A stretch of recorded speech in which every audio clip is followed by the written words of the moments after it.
Hey guys, Kip and Caleb here at Thousands of Roots.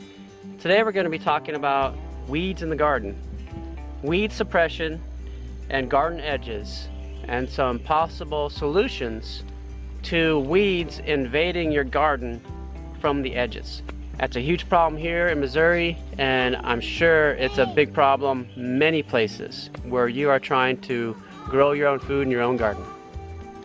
Okay guys, I'm on a raised bed here, and one of the main reasons we put the raised bed here is to help, because it's on an edge here, so it's to help block these weeds from invading the garden, because they will really try to do that. Yes, they will. Look at these weeds on the edges. And we're intending to continue to build this up a bit higher, because look at that one weed. See that coming right through the fence. Alright, this is another raised bed we have here, and it's pretty cool because we have no weeds back here because of all the chicken and the goose. So, chickens and geese can help clear weeds. So this is one of the reasons why we put the chickens right on an edge, right on the perimeter of the garden. This whole edge where the chickens are.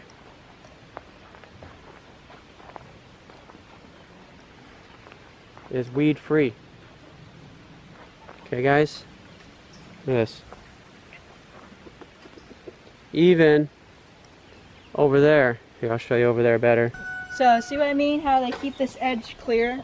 They've reached through and cleared this whole section here, or mostly cleared it anyhow. Alright guys, look at this walking path, and you can see how wide the vinyl is. The vinyl is like 2 feet wide, maybe a little more. And look at how ferocious these weeds are. What do you think, Scooter? I think the weeds are trying to invade our path. Yeah, and they're doing more than trying. They're succeeding, aren't they? Yeah. So a few people asked when I put this path here, like, why are you doing that? You know, why are you putting the vinyl down? Well, this is why. Because the weeds are crazy here. And I thought that 2 feet wide would be enough to keep the weeds off the path. Well, I underestimated the ferociousness of the weeds. So we need to work on some weed suppression here. Let's see what we can figure out.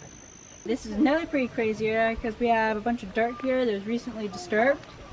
And then it goes to our driveway, which is a bunch of gravel and clay. And look how crazy these weeds are. Right by the fence here. What do you think? I think there's a lot of weeds.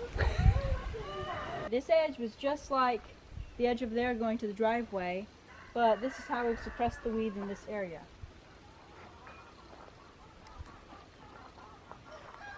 This is the big compost bin that we built. And you can see right when it gets off the vinyl, there's weeds here. And here's the driveway. Right there.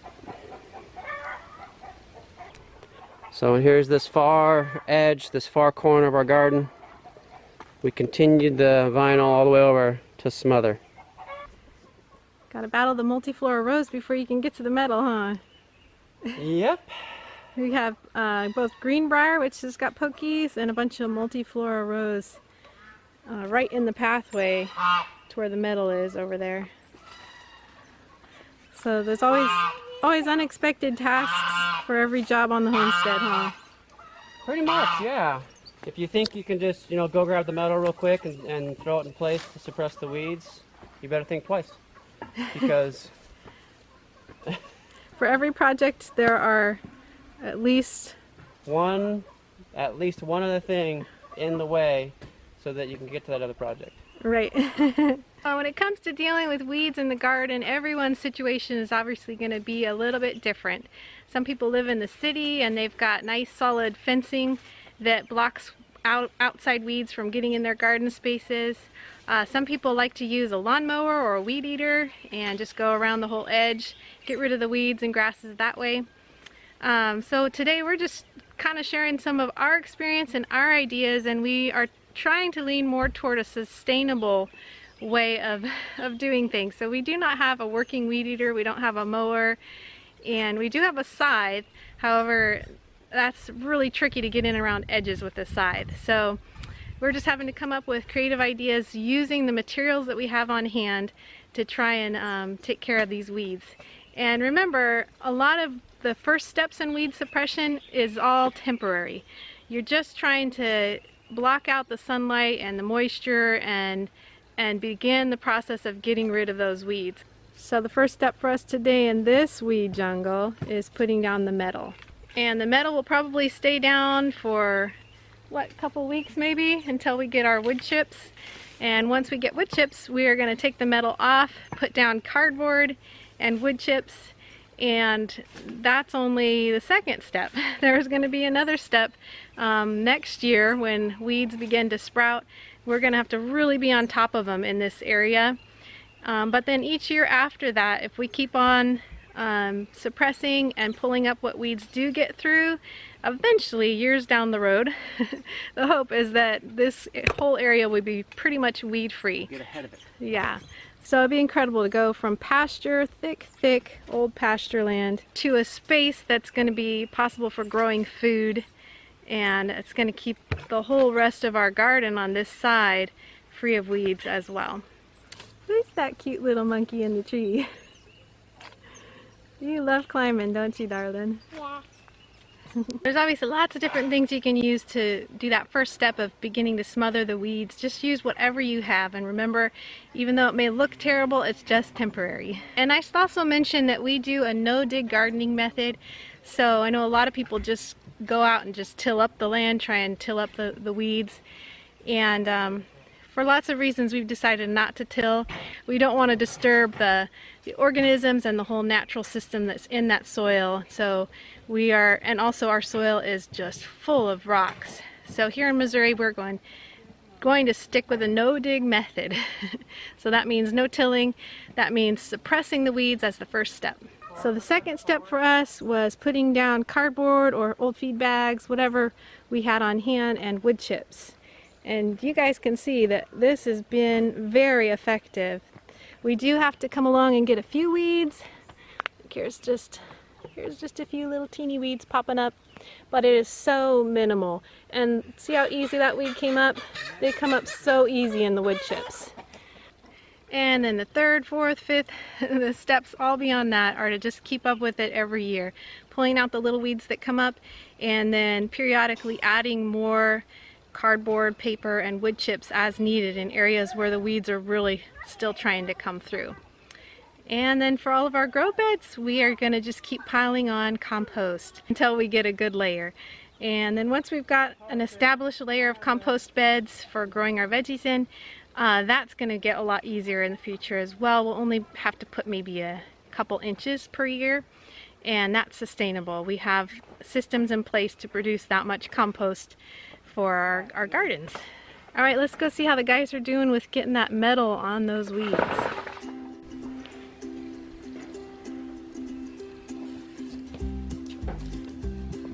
Making use of a material that would otherwise just sit and do nothing.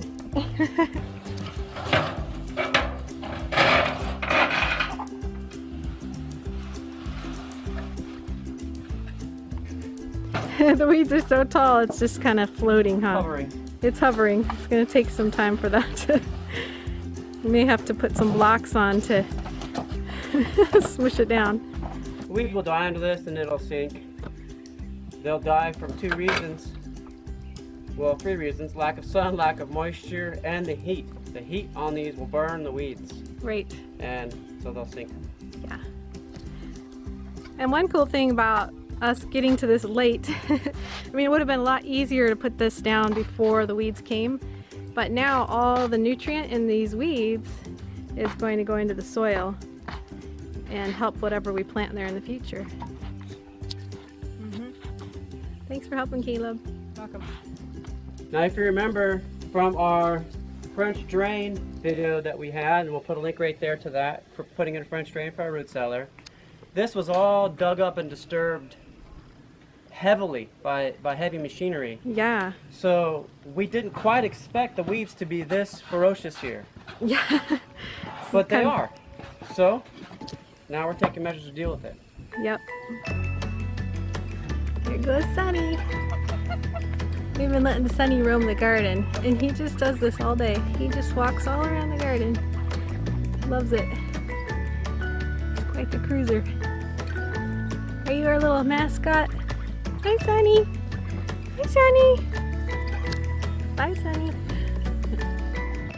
Some other possibilities for pathways in the garden if you don't have access to wood chips would be something like sawdust.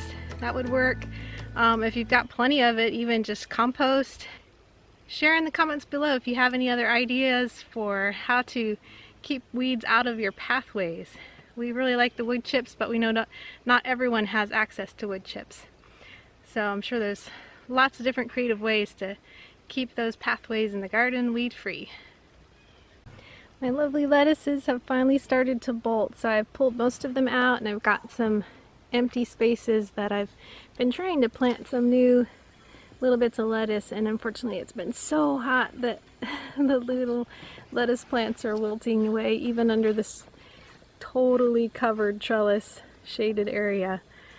But I'm gonna just keep trying. So I've got some more greens started here. I'm gonna see if I can get some more lettuce going in this area because we've been loving it. This is the first summer that we've been able to have fresh salads like daily if we want. And it's one of my personal goals to be able to grow year-round greens on our property, and I'm still just barely beginning to learn how to do that, but it's exciting. And so yeah, I'm hopeful for more lettuce growing under our little canopy here. Back to the middle, more middle going down. Boy, it's hot today, isn't it, guys? Yeah. And I think it's supposed to be 10 degrees cooler than yesterday, but it still feels really hot. It's hot. It's hot. Hot. Not very fun working. No need for a sauna right now, huh? We've got free sauna treatments every day, as long as we want. Well, it's ugly, but it's serving a beautiful purpose. Wanted to mention real quick, last year in our garden we did wooden raised beds, and they were awesome. And in between, in order to smother the weeds in the pathway, we put down this thick plastic, and the plan was actually to put down gravel on top of it, and I am so glad that we did not do that. By the end of just that one season of gardening, there was so much organic matter and such collected on top of that plastic that there were already weeds growing. I'm so thankful we didn't put the gravel down. We would have had to take it all out because in a matter of a couple of years it would have been just thick with new soil that weeds would have been growing in. And the reason we did not keep those raised beds, as great as they were, we had an awesome sweet potato harvest and just had a lot of good growth in those 3-4 little beds that we had last year. We took out those wooden edges because we just found that edges seem to really accumulate weeds, and then they're hard to get. Once a weed has got its root all tucked down under a rock or a wooden edge, it becomes much harder to pull up. We've eliminated all the hard edges in our garden, except for around the exterior. We've got some raised beds just right on the edges. And that was particularly because our garden slopes, and we wanted to create a way for capturing nutrient that tries to escape the garden during heavy rains, now accumulates on those edges where the raised beds are. But in the center of our garden, all those hard edges are gone, and it's making the weeding a lot easier to control. Oh man, it has been a busy day. So the war on the weeds has begun. Well, I guess it's been going for years, but in this area anyway. Got a bunch of metal down, smothered quite a bit. We still have an area over there that's not covered. We're gonna have to find something to cover. So cool, the children have been out here with hand tools, and they knocked down a bunch of the weeds over here. We still have quite a bit of work to do to get rid of all the weeds here on this edge of our garden, and we've still got some work on the other end of the garden as well, but we're getting there little by little. Got some other cool projects done today. We've been working on getting our stanchion back in order for milking. Our sweet little Jersey cow has decided that she doesn't like to stand so still anymore, and every once in a while she'll just kind of move out of her place and go where she wants. So we do have a stanchion that we've used before, and we've moved it onto our patio, and we're working on getting it set up with a squeeze bar. Squeeze bar. Off and on easily. Esther just tested it. She can do it, she said. She can do You it. want to show? Anyone can do it. Cool. Kind of hard to open. So then she can't back out, And she and can't back out. there's a bar in the front now, so she can't go forward. Yep. So this is all, of course, just temporary under our patio until we get our permanent barn built. That'll have to be a future video series. This is gonna definitely make milking easier for us. Thank you, love. You're welcome. Look, I can In order to do that project, we had to do another project. We had tools in the way, and finally decided to grab a pallet and make a nice little pallet storage spot for our tools. Boy, I wish we would have done that years ago. Alright, so that's it for today. Thanks for joining us. Those who are gardening, I hope you're able to overcome the weed war. We pray blessing over you and yours, and whatever you do, do it with your whole heart. Here's my heart.